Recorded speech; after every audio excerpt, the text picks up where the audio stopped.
2 fois un interview vraiment passionnant. J'en étais à 61 pays. Cette personne vit au Canada. Elle réalise des reportages. Elle m'a fait l'honneur de faire cette interview de 24 minutes. Allez, c'est parti. On y va.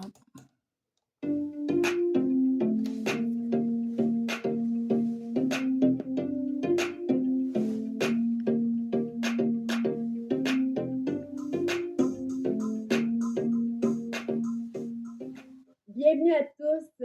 On a Monsieur Jean-Claude Mettefeux qui est un passionné de voyage. Et évidemment, pour ceux et celles qui me connaissent, vous savez que je suis une amoureuse du voyage.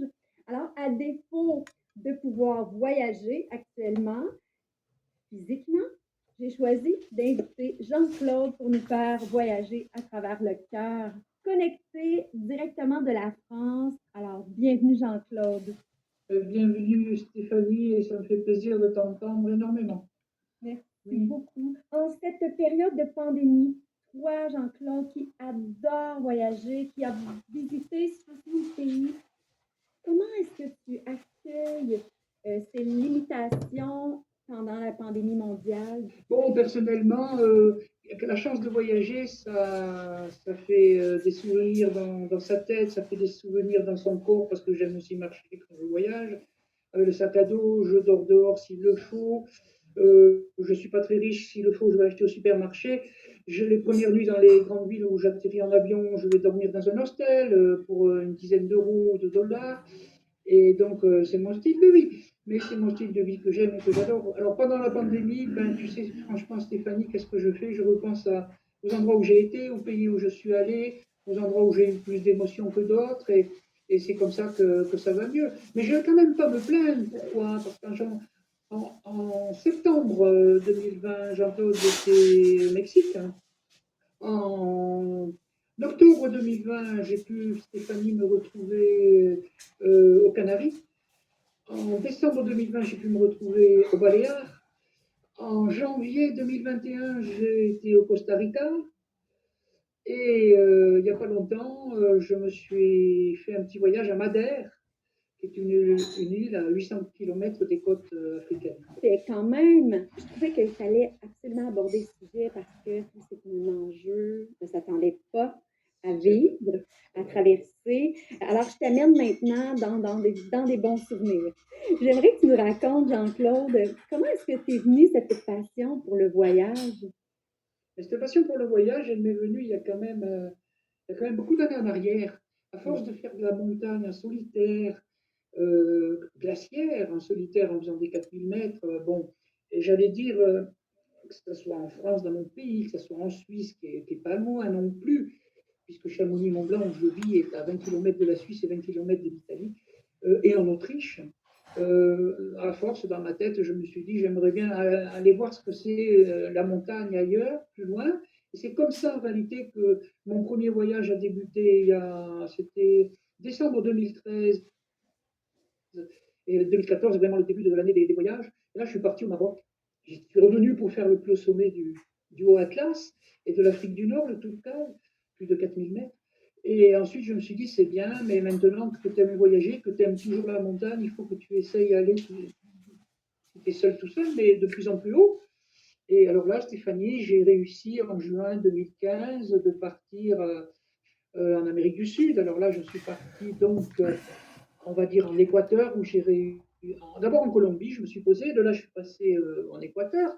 Et en Équateur, j'ai pu faire mon premier 5000 mètres, qui est l'Elizena Norte, 5126 mètres tout seul, avec quand même les mains dans le rocher à la fin, mais pas très difficile. Mais la montagne était déserte. Il y avait un guide avec ses deux clients canadiens d'ailleurs. Et le guide, quand je suis arrivé au sommet, lui, il était redescendu depuis longtemps. Il n'y avait plus personne sur la montagne. Donc là, j'ai vraiment ressenti des choses un peu fortes. Après, je me suis dit, il faut continuer comme ça. Je suis passé au Pérou. Et au Pérou, j'ai pu pareillement monter à 5000 mètres aussi, dans un bivouac au pied d'un glacier. Mais l'heure était déjà trop tardive pour aller sur le glacier faire le sommet. Et alors après, j'ai continué à voyager, bien sûr, et ce que j'ai pu faire réussir à l'automne 2019, alors là, c'était quand même une grande joie pour moi. C'était un 5000 mètres au petit glaciaire solitaire, mais en Russie, le Kazbek, 5045 mètres. Le départ était en Géorgie, la fin était glaciaire en Russie. Et là, j'étais vraiment très content aussi. Ce qui m'a permis dans mes voyages aussi en même temps d'aller quand même, tu sais, vers des gens, parce que je sens que tu aimes aussi beaucoup voyager. Ah Des gens oui. qui sont loin de là où on a l'habitude d'exister, de vivre au quotidien. Et ça, c'est un point qui est quand même très fort. À chaque fois, c'est obligé d'être ressenti, je vais dire, obligatoirement dans les voyages. Alors, ça, c'est beau, parce que quand même, ça met en face un peu des yeux la réalité des autres personnes sur Terre, qu'on voit des fois à la télé, ou sur Internet, ou dans des films. Mais en vrai, ça, c'est vraiment quelque chose qui est irremplaçable, hein. Mhm. Et Moi, c'est- Jean-Claude, j'ai appris à découvrir cet aspect quand même spirituel chez toi. Il y a cette ouverture à vraiment à la connexion, au-delà de la découverte, évidemment, des paysages, des mœurs, des aventures, aussi des défis que tu te donnes. Quel est ce rapport à ta spiritualité en voyage? Ben, ma spiritualité en voyage, oui, mais c'est-à-dire que j'ai une nature qui fait que j'ai compris, je pense, depuis tout petit, puisque j'ai quand même vécu ma petite enfance à Madagascar pendant 3 ans. L'école primaire, on s'asseyait sur la terre battue où on voulait. On n'avait pas de chaise ou de table, sauf la religieuse qui avait son tableau noir. Et arrivé en Europe, j'ai été quand même très surpris de voir qu'on avait chacun son petit bureau, sa petite chaise à l'école primaire, et puis son porte-manteau pour raccrocher sa veste. Et là, je me suis dit, mais tu n'es plus dans le même genre de rapport humain. Et ça m'a beaucoup marqué. Et j'ai grandi avec ça dans la tête. Mais je pense qu'en même temps, c'est peut-être ce qui a forgé au départ l'envie de retrouver une ambiance humaine plus simple, plus préoccupée des rapports humains, mais des rapports humains qui ne sont pas liés qu'à simplement gagner 1 euro ou 1 dollar de plus que sa voisine sans arrêt, ou son voisin. Et ça, c'est vrai que dans les voyages, le fait de se propulser à des centaines ou des milliers de kilomètres de son quotidien, pour moi, c'est ça qui m'attire le plus. Parce que d'un seul coup, je suis en face de gens qui n'ont pas le même niveau de vie, forcément. Je suis quand même allé dans tous les pays d'Afrique du Nord, je suis allé dans tous les pays de l'Est, tous les pays d'Europe en entier, il y en a 27. Je suis allé en Ukraine, donc, et là j'ai quand même senti et compris que sur Terre, le plus important, c'était avec sa nature à soi, personnelle, qui ne soit pas non plus trop conditionné pour paraître comme tout le monde, justement. C'est là où j'ai du mal à ressentir un équilibre. Si on essaie de garder sa propre nature, je pense que c'est ça qui, dans la vie, a toujours le plus de valeur. Et surtout quand on regarde les autres à ce niveau-là. Quand on essaie d'en penser quelque chose, de s'en faire une idée. Et, et, et je m'aperçois finalement que souvent, quand on est en rapport avec des gens moins riches ou plus simples, déjà, enfin, moi personnellement, je me sens plus à l'aise. Maintenant, ça, bon, la critique est facile, l'art est difficile, parce qu'on est bien content de prendre l'avion, il faut bien des gens qui les fabriquent et des gens qui nous permettent de les utiliser. Donc c'est vrai que enfin, j'ai l'impression qu'en moi-même, il y a une sorte de sentiment de deux mondes un peu différents. Ceux où de nos jours, quand même, encore sur Terre, il y a des gens qui ont faim. Ceux de nos jours où encore sur Terre, il y a des gens qui, j'allais dire, qui quand même ont tout ce qu'il faut pour vivre. Et de ce côté-là, je reconnais que moi, j'aime beaucoup la nature, j'ai aussi besoin d'être dedans. Et la nature humaine, c'est justement quelque chose que d'harmoniser avec ma nature à moi et avec mon goût de la nature, par exemple, de la montagne à l'instant, de la montagne. Mais c'est vrai que c'est un enrichissement quand même, de toute façon. Plus on voyage, Mhm. plus je m'enrichis, mais aussi plus je réalise à quel point on a l'impression de vivre une époque avec deux pôles complètement opposés, un de plus en plus riche, un qui a pour un oui, pour un non, qui n'est pas dedans. Ça, c'est ridicule, surtout quand on n'a pas faim, on a quand même un toit sur la tête, etc. comment on arrive à ne pas être content déjà simplement de ça. Et puis un autre monde qui, n'en parlons pas, qui malheureusement a encore faim. Alors, c'est pour ça que je veux continuer de voyager parce que je me dis que je suis très croyant, il n'y a qu'une justice et mon bonheur à travers toutes ces aventures et ces voyages. Bien sûr qu'il y a celui d'être dans la montagne, en altitude et de faire de l'escalade ou de l'alpinisme. Là, ça c'est indéniable. Mais aussi ce sentiment que, à force d'être comme ça avec ma nature, à un moment donné, je me dis que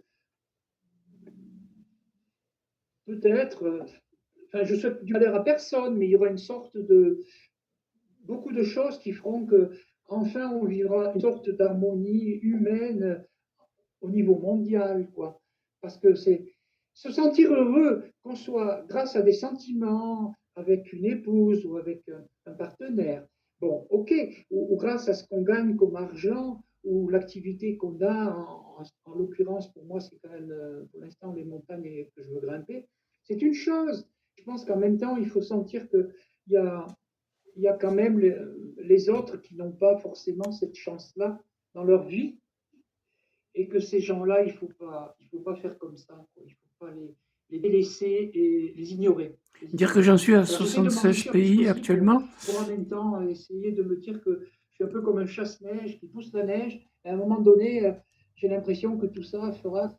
Il y a un bon Dieu, moi j'y crois, et que, bon, je suis très croyant, donc je crois encore, par exemple, personnellement, au retour de Jésus sur terre, et à une sorte de jugement dernier, mais dans lequel ça ne sera pas pour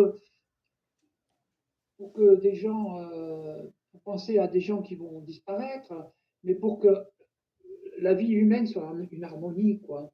Une harmonie du fond du cœur, mais envers tous les êtres humains, quoi. Pas simplement que parce qu'on a une voiture plus jolie euh, ou quoi que ce soit de plus joli que son voisin.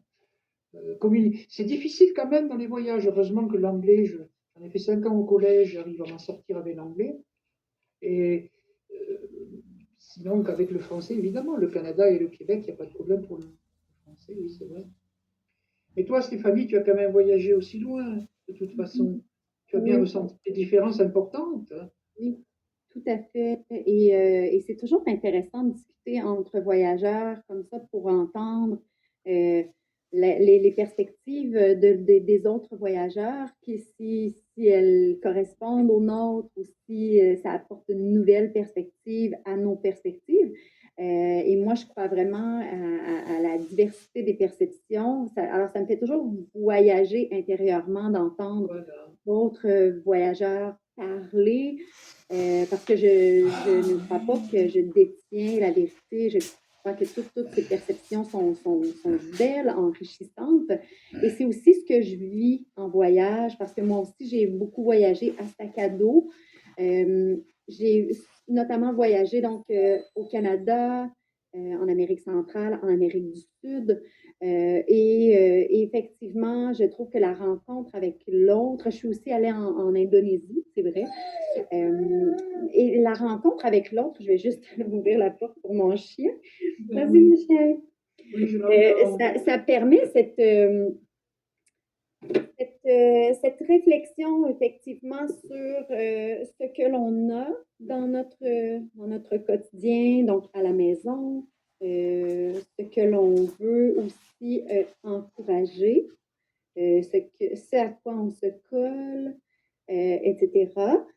Pour ma part, dans les 10 dernières années, là, si je mélange le monde du voyage à La Réunion avec vraiment mes apprentissages en lien avec le monde des affaires, euh, le contexte de pauvreté, de richesse, je l'ai apprivoisé différemment dans les 10 dernières années.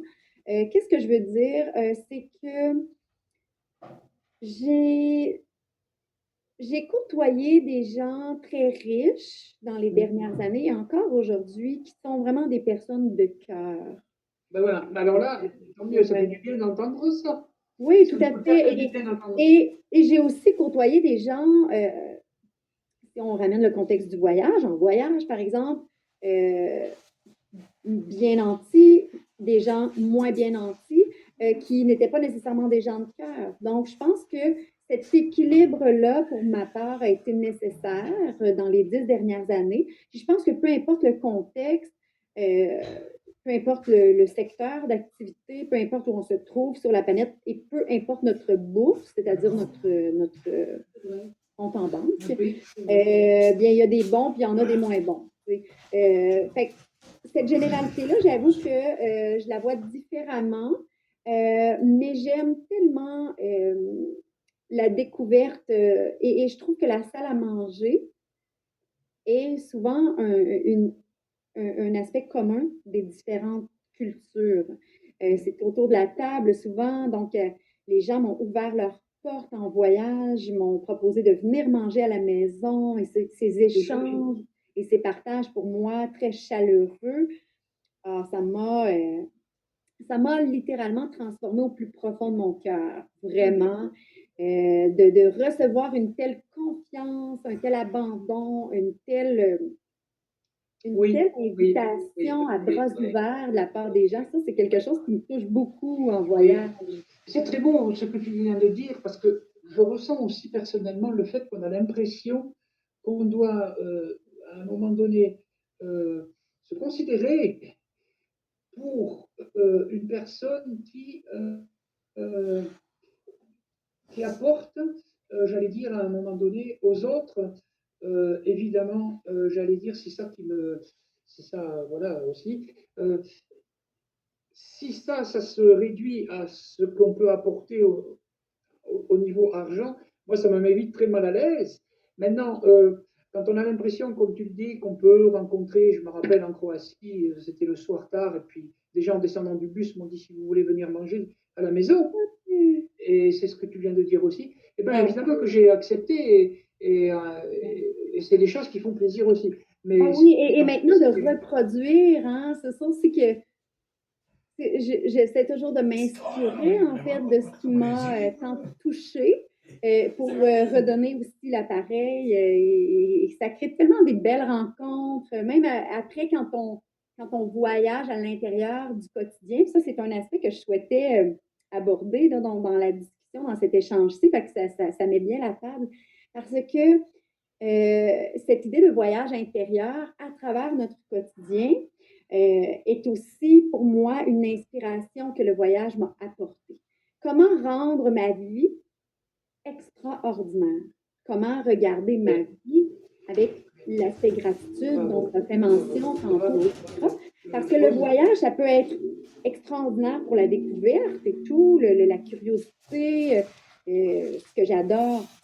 Mais à un moment même, ça a été important pour moi de me poser la question, est-ce que le voyage est une fuite de mon quotidien? Et si Ah oui, oui, oui. C'est pourquoi? comme ça, c'est comme Aller ça. creuser cette Oui, oui, question en moi. exactement, parce que moi, c'est comme la montagne. Souvent, je me suis dit, mais est-ce que tu te rends compte, Jean-Claude? La seule chose qui t'accapare, c'est d'aller encore grimper une autre montagne. Mais j'ai dit, mais les gens à côté, c'est quoi alors à côté des montagnes? Eux, non, c'est pas une attirance, c'est pas intéressant. Et ça, c'est assez incroyable parce qu'il y a finalement assez peu de temps que je réalise que dans quoi je me suis investi, dépenser de l'énergie sans compter, si ce n'est que pour grimper des montagnes. Et je me dis, bon, alors, mais ça, il y a quand même quelques années en arrière que je me suis dit, bon, ben oui, je l'ai compris qu'il faut aller vers les autres. Non, parce qu'à un moment donné, ça c'est beau, c'était bien beau, toutes les émotions qu'on arrive à se faire soi-même.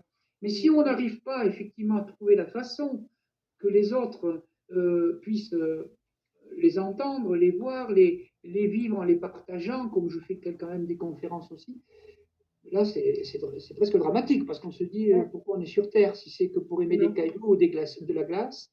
À un moment donné, on se dit c'est pas comme ça qu'on fera des enfants, quoi.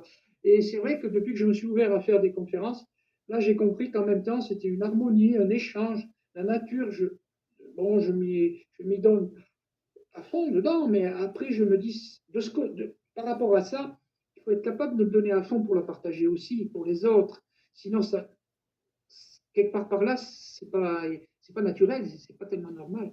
C'est plus une maladie psychiatrique qu'autre chose. Risquer sa vie sans corde en train de grimper des cailloux les uns après les autres. Oui, c'est ça, c'est On est conscient qu'il suffit de rien du tout pour ne plus exister, ne plus être sur Terre.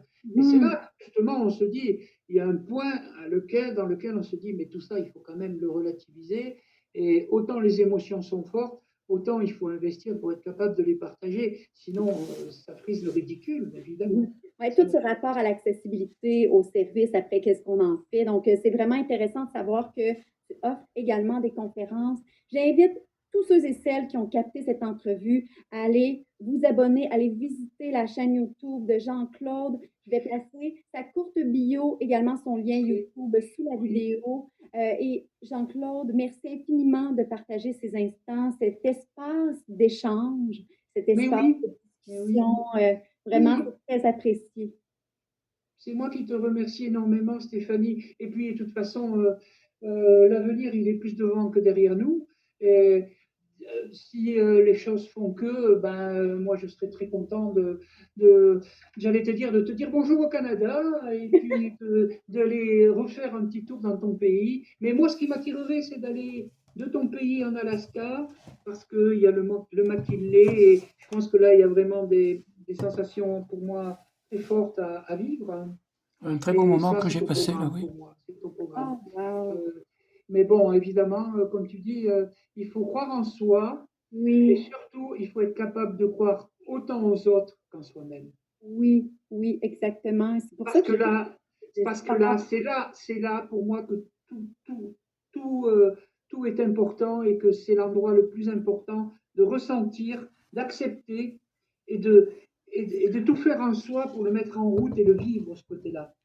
Croire en soi, c'est formidable. Jusqu'à risquer sa vie tout seul à 4000 mètres, etc. etc. D'accord, c'est bien. C'est peut-être très joli, très beau. Mais si on va par là, au bout du compte, il faut en même temps que ça ne soit pas quelque chose qui fait que les autres n'existent plus. exact. Que les autres, c'est aussi beau que les montagnes. C'est aussi, et le côté humain, il faut qu'à ce moment-là, il soit équilibré et qu'on n'ait pas sans arrêt l'impression, ce que je pense à l'instant où je te parle, de donner toujours plus de soi dans la nature, de l'eau, des océans ou des montagnes, et à côté de ça, presque rien au niveau humain. C'est ridicule ça. Alors évidemment, on va se dire, comment. Moi, je suis allé jusqu'au bout de moi-même en grimpant jusqu'à ayant plus de force, me dire, si je ne m'arrête pas, je vais tomber en bas. Bon, mais envers l'humain, je pense qu'il faut oser être capable d'aller autant au bout de soi en comparaison. Et c'est là que commence vraiment la vraie vie, peut-être, aussi bien de soi, mais justement pas de soi, que des autres en même temps. Oui, Et aller dans cette oui, limite à l'intérieur de nous, aller explorer nos frontières finalement. Oui, oui, oui. Pousser, c'est ce que jusqu'où on pense être capable et parfois c'est là où ça commence, en fait. je le pense aussi. C'est vraiment Ouais, là le début et le ouais, commencement. Et c'est ouais. peut-être le plus beau des commencements finalement. Parce Mm. que je pense que aussi belles puissent être les montagnes, les humains ne sont pas moins beaux que les montagnes, ou que la mer, ou que les océans. Voilà. On est tous comme on est. On est riche, on est pauvre, ou alors on est beau, on est moins beau. Mais je pense que au niveau humain, euh, ça pour moi, c'est un outil, la nature, la montagne. J'espère que ça sera bientôt un jour la mer. Et je pense que toi, dans ta carrière d'artiste, de théâtre, c'était peut-être un outil aussi pour qui t'a servi pour aller à la rencontre des autres. Et maintenant, le plaisir qu'on peut ressentir peut-être en même temps qu'on parle, c'est justement que ce soit moi de grimper des montagnes, toi d'être au théâtre, et ben, de toute façon, ce sont des choses qui restent complètement comparables. C'est ça, au fond de soi, arriver à sentir et, et à penser que ça fait du bien de sentir des choses comme ça. Absolument. Alors, merci de nous partager cet espace aussi de réflexion que tu as. On va pouvoir accéder à toutes ces réflexions parce que tu nous fais plusieurs vraiment directs. C'est très généreux. Ta chaîne est remplie de capsules qu'on peut découvrir. Tu en fais régulièrement. Donc, dès que tu amorces un voyage, alors je vous invite tous à aller suivre la chaîne de Jean-Claude. Et en Et même si vous temps, n'êtes pas déjà abonné, je vous invite également à vous abonner à ma chaîne. merci Stéphanie. J'aurais presque envie d'être en train de respirer l'air que tu respires canadien. Je respire celui de Chamonix, là. Il est bon aussi, il est l'air des montagnes. Ah Stéphanie, ben, Bonne fin de journée. À la prochaine. Ça, c'était un sacré bon moment.